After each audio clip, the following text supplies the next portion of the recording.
honor poder participar con ustedes, agradeciéndole a Pepi la invitación de este ayer, ¿no? Palabras tan ricas veníamos escuchando, y es algo tan interesante como cada cosa se une, ¿no? con la otra. Y justamente como decía, ¿no? Pepi, esa importancia también de velar por los niños que quizás tienen alguna necesidad educativa especial. Por eso, a medida que ustedes van a ir viendo, pasan los minutos, vamos a ver la importancia de las palabras, el peso de la palabra que puede tener de un padre, de un educador, hacia su niño. Como escuchamos también, ¿no? de Rubén, cuando él relataba también este versículo en Proverbios 18:21, que vida y muerte, ¿no? está en la lengua. Por otro lado, en Salmos 32:3 dice que mientras callaba, envejecían mis huesos. Entonces, por un lado, como personas, tener en cuenta el poder que puede generar un dicho, una palabra nuestra, y por otro lado, también que es necesario poner en palabras, asertivamente por supuesto, muchas cosas, porque de no hacerlo, nuestro cuerpo, nuestros huesos se pueden debilitar.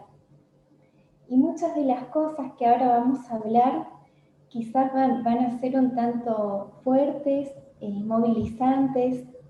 Como decía anteriormente Rubén, que qué cuidado uno tiene que tener de uno mismo, y a veces adentro nuestros hay tantos deseos ocultos, inconscientes, que afloran, y realmente tenemos que trabajar en ellos para no dañar a nuestros niños. Como ayer también decía una de las expositoras, que realmente tenemos que considerar que un niño nace perfecto, ¿no? Esa es la obra maravillosa de Dios, pero también saber que uno, en esta naturaleza pecaminosa y a través del pecado, uno se tiende a desviar del plan perfecto y el propósito, ¿no? que Dios muchas veces creó para el ser humano. Entonces, muchas de las cosas que vamos a estar hablando ahora tienen más que nada que ver cuando yo me desenfoco y no pongo a Dios y a Cristo en el centro, y me desvío hacia una naturaleza quizás más carnal, ¿no? Entonces, antes de pensar en un niño con alguna necesidad especial, no tenemos que dejar de vista a los padres. Siempre antes de ver al niño tenemos que ver de dónde viene, cuál es ese seno familiar, cuál es ese mito familiar al cual él está inmerso. Es por eso que el autor, Fernando Ulloa, él va a decir que de pronto cuando viene un papá y va a hablar de su hijo, Germán tal cosa, Juan tal cosa, en realidad no va a estar hablando necesariamente de este hijo, sino más bien de él mismo, ¿no? Por eso, cuando hablo, no hago más que hablar de mí mismo, dice Ulloa.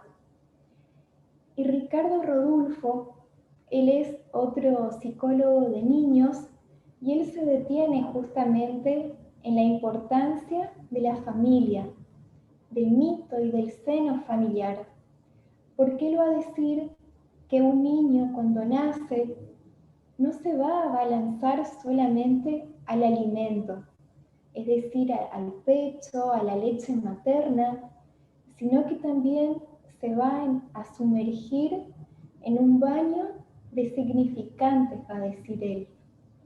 ¿Y qué es un significante? Es una palabra, un dicho, una acción, una situación, como una orla del tiempo que rodea el presente. ¿Qué quiere decir esto?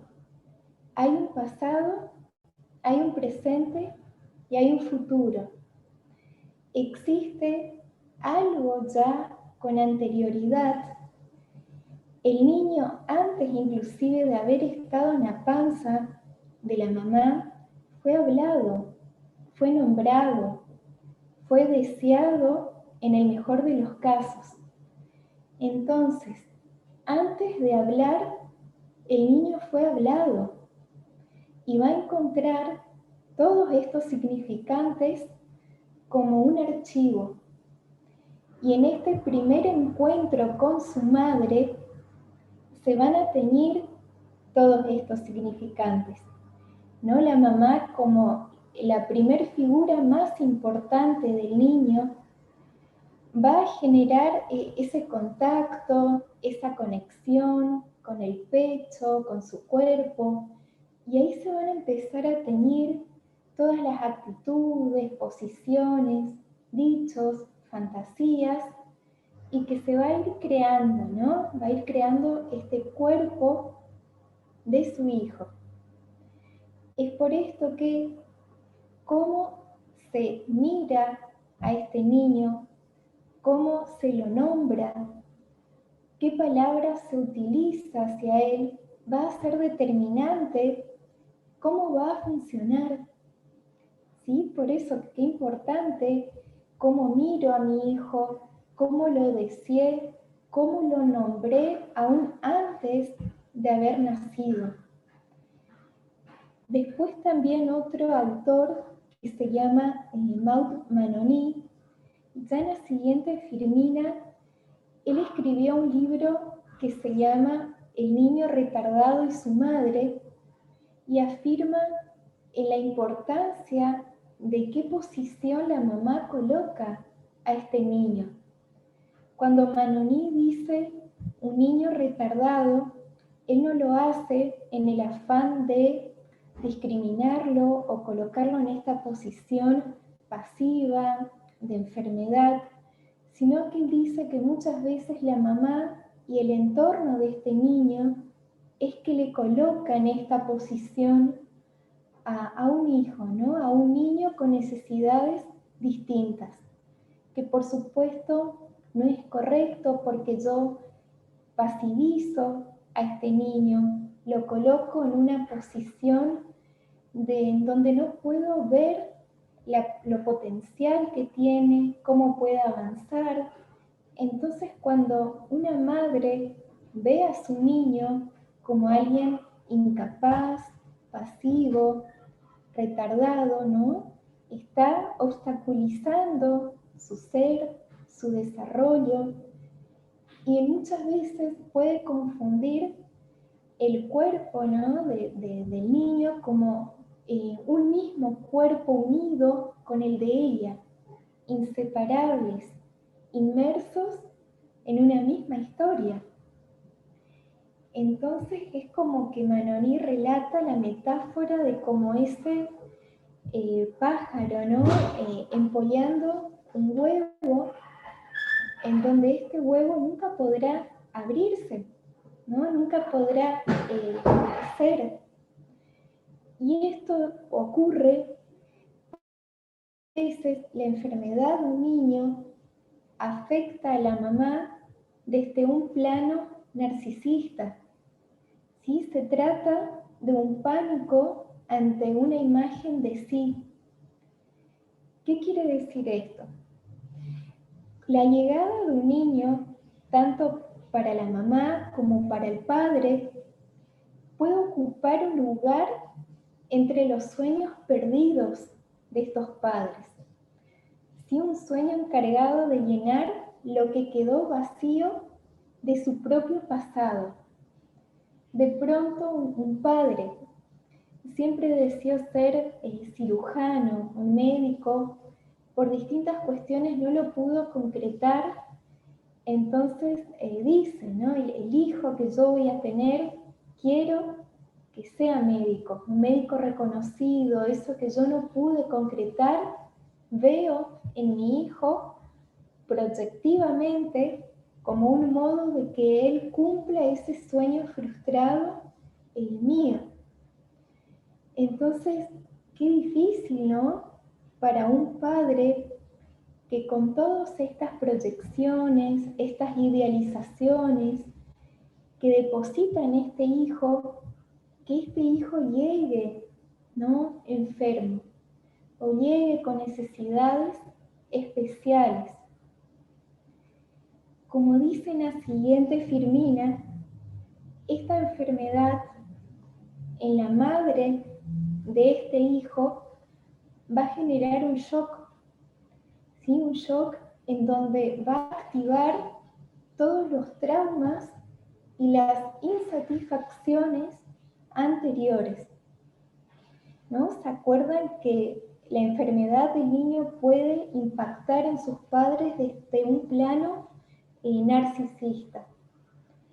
Entonces, cuando en la madre se genera un shock, es como que se genera como una gestación eterna en donde no puede no cortar con ese cordón umbilical, coloca al niño en una posición pasiva, adinámica, como este pájaro, ¿no? Empollando un huevo que jamás podrá abrirse.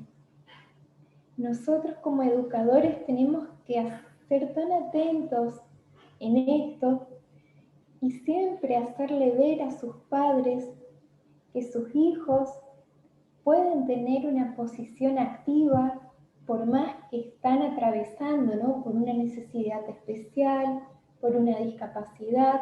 Como decía Pepi, tener esa perspectiva inclusiva, en donde el niño es muy capaz, activo y tiene una historia distinta a la de sus padres, como único, como particular y como singular. Entonces, lo que los padres no han podido quizás sanar, elaborar, simbolizar, inscribir psíquicamente de su pasado o ciertas cuestiones inconclusas, si no las elaboró, va a proyectar en este niño y en este hijo. Ya ayer escuchábamos la importancia de cuidarnos para poder cuidar al otro. Un papá debe estar sano, elaborado, para así no proyectar cuestiones insanas en su hijo. Por supuesto que uno nunca está totalmente acabado, elaborado, ¿no? Como dice el versículo, dejen que el proceso continúe hasta la llegada y la venida del Señor Jesucristo, pero se trata de cuestiones no muy puntuales en donde debo velar, cuidar de mí mismo también, ¿no? Decía Rubén, porque el ser humano es tan complejo, tan complejo, que hay tantos patrones, ¿no? Inconclusos, insanos, que yo puedo proyectar en mi hijo, en mi familia, en mi pareja también inclusive. Entonces, uno se constituye, ¿no? En relación a lo social, en relación a mi familia, inclusive en relación a relaciones pasadas y generacionales. Por eso también la importancia de siempre ser conscientes, hablar, saber de dónde uno viene, cuál es mi historia, quiénes fueron mis abuelos, quiénes fueron mis tatarabuelos, porque hay algo generacional, patrones muy sutiles que pueden estar repitiéndose, que por supuesto si conozco a Cristo, uno es nueva criatura, las cosas viejas pasaron, todas son nuevas. Por eso le afirmaba desde el comienzo que muchas cuestiones que acá estamos hablando y que emergen son cuando yo pierdo de vista el enfoque eterno y que Dios ideó y diseñó para la familia, para el niño y para mí. Por eso ya Rubén decía al inicio, velar, tener cuidado de uno mismo, de sus deseos, y es una batalla, ¿no?, de todos los días. Entonces, como decía Pepi, un niño puede tener un síndrome de Down, puede estar en silla de ruedas, puede estar padeciendo alguna enfermedad genética, física, pero también hay muchos malestares emocionales y psicológicos. ¿Y cuáles son los malestares principales de la época? Quizás lo que ustedes, ¿no?, como educadores, seguidamente ven en sus aulas, en las congregaciones, en lo social, en alguna institución, lo que más se repite es en un niño la hiperactividad y la desatención. Una hiperactividad que a veces, ¿no?, como ayer hablaba también María en cuanto a las inteligencias múltiples de Gardner, que algunos tienen muy potenciado la inteligencia kinestética, cinética, en donde yo con el cuerpo me muevo, tengo mucha estrategia y habilidad motriz, motora, y que está bien, ¿no?, que así sea. Se dice que un niño sano es aquel que es activo, que corre, que juega, pero acá ya estamos hablando de otro tipo de actividad. Ya es una hiperactividad, y en donde yo veo que en el niño hay angustia, frustración, malestar, algo no es normal. Entonces, detrás de cada síntoma, de cada actitud, quizás un tanto anormal o patológica, que como educador, como líder, como maestro, como profesor, vea en un niño, tengo que entender que me está queriendo decir algo. El síntoma es como un texto que se lo puede descifrar, y este niño me está queriendo decir algo, hay un mensaje. Entonces, la hiperactividad en un niño, ¿qué podría significar? Podría significar el hecho de querer defenderse de ciertos deseos de pasivización, una lucha contra la fantasía de muerte, intentos de movilizar a adultos deprimidos. El niño siempre va a ser síntoma de sus padres. Este niño hiperactivo quizás en su casa está viendo a sus padres deprimidos, depresivos, muertos, ¿no? Es como que no viven, no tienen un propósito, sumamente pasivos, desmotivados. Entonces la hiperactividad del niño es como un deseo inconsciente de él de querer movilizar a estos padres, como diciendo, activá, viví o salí de esa posición depresiva. Y por otro lado puede significar las faltas en el armado del yo piel. ¿Qué quiere decir esto? Esa necesidad de que le pongan límites a un niño. Y se acuerdan que hoy hablábamos que el niño no solo se va a abalanzar sobre el alimento, sobre el pecho materno y la leche, sino que también para este bebé va a ser muy importante la conexión de piel a piel que tiene con su madre. Las miradas, los gestos, los abrazos. El bebé va a sentir cada movimiento de la mamá, y esta mamá va a ser responsable de armar el yo piel, un cuerpo sano, un cuerpo amado, mimado, mirado, reconocido. Y si quizás esto no se armó en el niño, él todo el tiempo va a querer armar este yo piel. Por ahí suena un tanto difícil, complejo, pero vamos a ir entendiendo a medida de que todo se vaya uniendo también. El otro malestar de la época muy visto es la desatención. La desatención, ¿qué podría significar? El niño podría estar atravesando por un duelo, el niño podría estar sufriendo situaciones de violencia, buscando atención de sus padres o de los adultos, una necesidad enorme de ser mirado. También un niño que teme quedar pasivizado y también podría estar sufriendo adopciones tardías. Todo esto podría significar un niño con desatención. Entonces, sabiendo todo esto que es algo más teórico, ¿no? ¿Qué hacer? ¿Cómo intervenir? Ustedes como educadores, como líderes, como padres, quizás, ¿cómo intervenir? ¿Qué hacer? En primer lugar, como hablábamos hoy, no perder de vista a los padres. Vamos a ver que los padres van a llegar sumamente desbordados, cansados, angustiados. Entonces empezar a crear movimientos.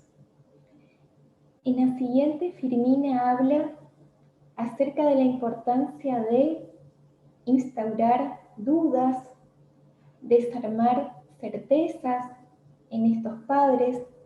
Por ejemplo, el papá va a venir y me va a decir, Juan no puede hacer nada bien, o no le sale esto, o no le sale aquello, y tienden a generalizar. Entonces nosotros vamos a empezar a instaurar dudas. ¿Pero realmente es así? No creo que no sea en nada bueno, en algo será bueno. ¿Por qué no pasas más tiempo con él? Date la oportunidad de conocerlo, tener tiempo de calidad, investigar, conocerlo, cuáles son sus gustos, en qué realmente sí es bueno, que de seguro tendrá potencial en algunas áreas. Empezar a indagar, conocer si en este seno familiar hay angustia, si hay desilusiones, humillaciones, fracturas narcisistas. ¿Se acuerdan que hoy hablábamos cuando un niño nace, los padres depositan muchísimas expectativas, idealizaciones en él? Entonces indagar si alguna proyección, alguna idealización fue quebrada, y en eso este padre se sintió humillado, desilusionado. Empezar a indagar todo esto, desarmar identificaciones, ¿no?, generacionales, y por supuesto salir de la posición de maestros juzgativos. Lo que menos el padre está esperando a alguien que se lo juzgue, por como ayer ya escuchamos también en las ponencias, de por sí el ser humano le cuesta reconocer su falta, lo que no puede, y estos padres con niños con necesidades especiales tienden a juzgarse mucho, son muy duros con ellos mismos. Como hablamos, ellos piensan que el hijo es así por una falla de ellos. Todo el tiempo hay un quiebre ahí con la imagen de ellos mismos como padres, como personas, y hay que empezar, ¿no?, a sanar, a elaborar todo eso. En cuanto a la escuela, en cuanto a la iglesia, en cuanto al Pepe, en cuanto a lo social, es el primer espacio de inserción luego de la familia que un niño tiene. Entonces, como acá dice, la mirada en ese espacio que se le devuelve es clave en la representación que tanto él como sus padres van a armar del niño. Ya hablábamos hoy de la importancia de cómo yo nombro, qué palabras uso, cómo miro a este niño. Francois Dolto también es una psicóloga de niños excelente que dice que un niño puede tener un esquema corporal insano. El esquema corporal es mi cuerpo físico, ¿no? Mi cuerpo biológico, pero a pesar de eso, tener una imagen inconsciente del cuerpo totalmente sana. La imagen inconsciente del cuerpo es cómo me veo a mí mismo. Eso ayer, ¿no? María también estuvo hablando algo al respecto. Entonces, la importancia de los otros significativos que rodean al niño y generar esta imagen inconsciente del cuerpo sana, por más de que quizás tenga un esquema corporal insano, o esté en silla de ruedas, o tenga síndrome de Down, o alguna morbilidad física. A pesar de eso, es importante que pueda verse bien a sí mismo como un niño activo, con potencial, con capacidades igual que sus demás compañeros y niños. Entonces, Dolto también va a decir que la imagen que yo le devuelvo a este niño de sí mismo va a ser estructural.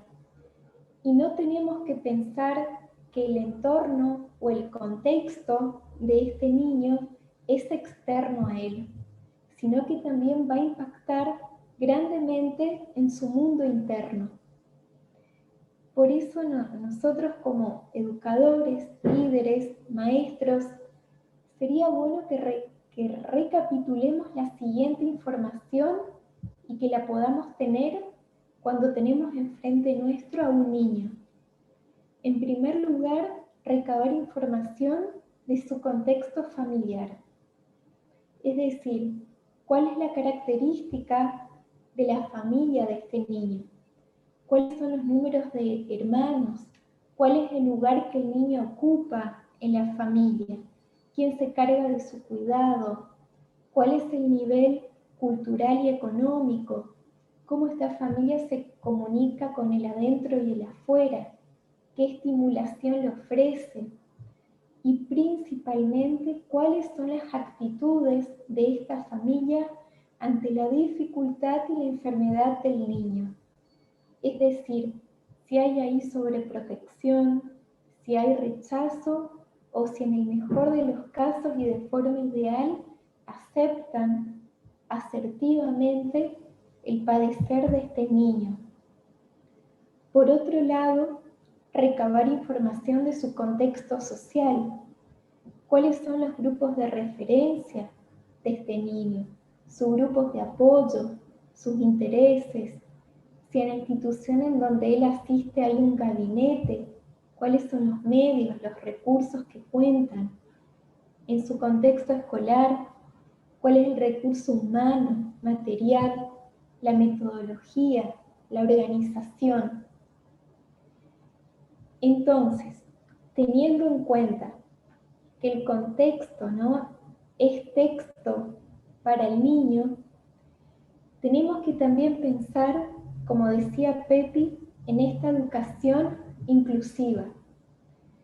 Y como decía, dice en la siguiente Firmina, que a lo largo de la historia de la humanidad, los sistemas educativos y de enseñanza han adoptado distintos enfoques respecto a las personas con discapacidad o con necesidades educativas especiales. En primer lugar, la exclusión, luego la segregación, la integración y finalmente la inclusión, de lo que hablaba Pepi, que es un proceso constante y continuo y por supuesto sumamente difícil muchas veces de lograr. En la siguiente diapositiva está exactamente para que ustedes puedan entender la imagen, ¿no? Y esto de aportar al niño una inclusión inmerso en una sociedad que no excluye, que no segrega, sino que este niño puede considerarse como uno más del sistema social, capaz, con actividad, que pueda insertarse, ¿no?, socialmente. Entonces, ¿cuáles son las características de esta educación inclusiva? En la siguiente diapositiva dice que esta inclusión defiende a la educación intercultural. Como decía ayer María, recoge las teorías de las inteligencias múltiples de Gardner. Es decir, quizás el niño no va a ser bueno en lo psicomotor o en lo lógico-matemático, pero tiene una excelente inteligencia interpersonal o intrapersonal, musical. Entonces, esta educación inclusiva se centra en las características del alumno, en su particularidad y no solamente en los contenidos. Esto no quiere decir que no vele por el contenido o que no tenga en cuenta que el niño aprenda, sino que antes de ver al contenido, el educador mira al niño, mira al alumno y de acuerdo a las características particulares de este niño, va a traer el contenido y por supuesto construir un currículo común y diverso, teniendo flexibilidad en la promoción y evaluación de esos contenidos, incorporando el uso de tecnologías audiovisuales en el aula, en el PEPE, en la institución particular, dando importancia a la participación de los padres y de la comunidad, al barrio, a lo que está por fuera de este niño,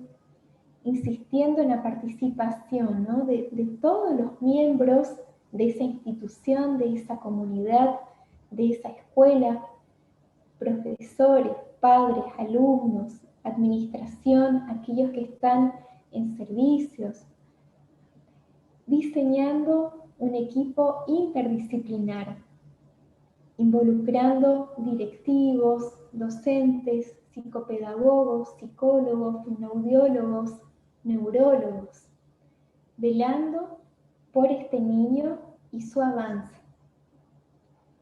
Entonces, ya finalizando, en la siguiente diapositiva habla entonces de lo fundamental que es trabajar tanto con la relación entre profesionales, la relación con la familia, la relación con la comunidad y principalmente con este niño, con este alumno, con esta persona con una necesidad educativa especial, propiciando mucho, como ayer también lo trabajamos, en generar en este niño una adecuada inteligencia emocional y que pueda conocer sus emociones y expresarlas. Entonces, ayudar a este niño a poner en palabras sus sentimientos, sus intereses, sus deseos, enseñarle a comunicarle a los demás lo que necesita, lo que no le agrada, lo que le frustra, brindarles estrategias para demandar ayuda, por supuesto hacerles sentir aceptado, querido, mirado, reconocido desde su historia singular, particular y única. Que ayer también ya escuchamos que cada niño es distinto, es un mundo aparte. Podemos tener a dos niños con síndrome de Down, pero con una historia totalmente distinta, porque se lo nombró distinto, se crió con padres distintos, con una educación diversa. Entonces siempre pensar en este niño como alguien individual, único, singular y particular. Y finalizando ya con una frase que me gustaría dejarles, que está en la última firmina, siempre recordando que la personita, este niño, este alumno con necesidades educativas especiales que está frente a nosotros, no es un objeto, no es una cosa, sino un sujeto que se construye. Muchas gracias.